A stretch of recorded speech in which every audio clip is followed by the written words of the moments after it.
The fat girl moment is dragging Vogue down. Few things are as exasperating as watching once admired cultural institutions, already weakened by financial pressure, accelerate their own decline by alienating their audience through sanctimonious, fashionably woke choices. Think of what might be called the no-bag syndrome. A shopper spends too much money trying to support a boutique, only to be smugly informed that bags aren't provided. The inevitable thought follows. Next time, I'll just order from Amazon. And honestly, who wouldn't? Vogue's online obituary for Brigitte Bardot illustrates the problem perfectly. Long ago, the magazine abandoned its original purpose, offering lush, aspirational beauty to young women who were never meant to actually afford the clothes, in favor of joyless moral instruction. Given that shift, it's hardly shocking that Emma Spector, a Vogue contributor and prominent voice in body positivity culture, chose to focus on Bardot's politics rather than her aesthetic legacy. Bardot, after all, was a French actress, singer, sex symbol, and fashion legend. There was so much Vogue could have highlighted: the smudged eyeliner, the blonde beehive, the uniquely French blend of sensuality and tomboy charm, voluptuous curves paired with gamine stripes. I've never been a personal admirer. She had the sharp, almost feral look of a small animal, an oddly stiff pout, and appeared prematurely bronzed, but her influence on style was undeniable. You could learn an entire philosophy of scarves just by studying her.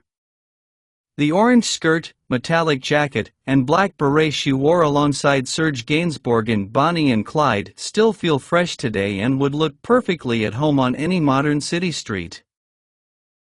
Whether it was how to style pumps, pull off an off-the-shoulder corset top, or hold a cigarette with theatrical disdain, Bardot set the template. Spector's piece, however, ignores all of this. Her headline, "Mourning Brigitte Bardot doesn't mean absolving her," sets the tone. Rather than celebrate style, she delivers a sermon, warning readers not to allow Bardot's beauty or talent to distract from her Islamophobia, sexism, and flirtations with the far right. Bardot is described as the embodiment of idealized white womanhood, and her success is framed as the product of systemic exclusion and racism. This kind of rhetoric might be expected from Jezebel, but from Vogue? Unsurprisingly, the article was ratioed online, drawing far more criticism than approval. Much of the backlash focused on Spector herself. She has been profiled by a Substack called Big Undies, is severely overweight, and in 2024 released a memoir about disordered eating titled More, Please, on food, fat, binging, longing and the lust for enough. Her fashion philosophy centers on dressing boldly and unapologetically for the body you have, often with an aggressive flair, sheer lace layered over oversized underwear, bright color-blocked outfits that deliberately spotlight areas fashion editors once labeled flaws. The instinct to mock her for criticizing Bardot is ungenerous, but it's also predictable. I worked for Condé Nast decades ago, back when thinness was practically a job requirement at Vogue, even behind the scenes. The magazine's ruthless enforcement of beauty norms was widely criticized, and rightly so. At the time, I never imagined I'd miss it, but I do. Not because I agree with Spector's online attackers, but because what truly grates in her writing isn't her body, it's her absence of delight. Her take on Bardot is entirely devoid of pleasure, offering only the most obvious observations. Bardot was conservative, anti-immigration, politically objectionable. None of this is revelatory. This isn't the first time. In 2024, Spector criticized novelist Sally Rooney for failing to cast fat women as romantic protagonists, a startling misread of Rooney's carefully constructed blend of idealized romance and millennial hyperrealism. Rooney's books don't feature fat heroines, but they are adored by fat readers, who happily immerse themselves in stories of exquisitely beautiful characters, attractive lovers, and adventurous sex lives. That popularity should tell us something. What's irritating about Spector's Bardot critique isn't her weight, it's her grim seriousness. Ironically, Spector the critic is far less compelling than Spector the visual persona. In photos, she has a gentle face, an engaging smile, and a strong instinct for color, silhouette, and movement. When she presents her large body with confidence and visible joy, as she often does, she genuinely inspires women who struggle with weight but still want to dress beautifully and feel pleasure in their appearance. A black dress with looping bust details, or a frothy mini dress layered over bike shorts, can be whimsical, even enchanting.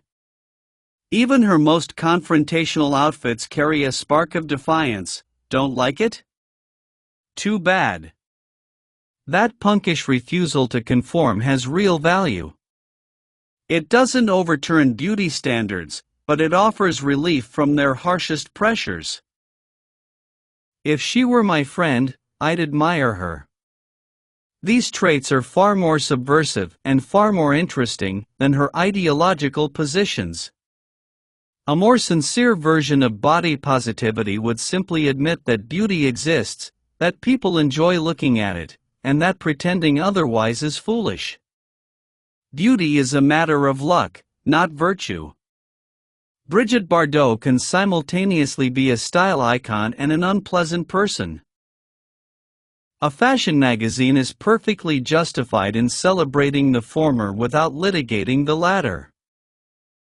At its peak, Vogue was elitist and often cruel, but it was also imaginative, intoxicating, and escapist, a dream factory where one might die choking on perfume samples, but at least die well dressed. Its embrace of woke orthodoxy has narrowed that fantasy while preserving much of the old cruelty. In some respects, the new mandate that we must be fat and love ourselves for it is harsher than the previous one. Emma Spector isn't at Vogue because she's beautiful.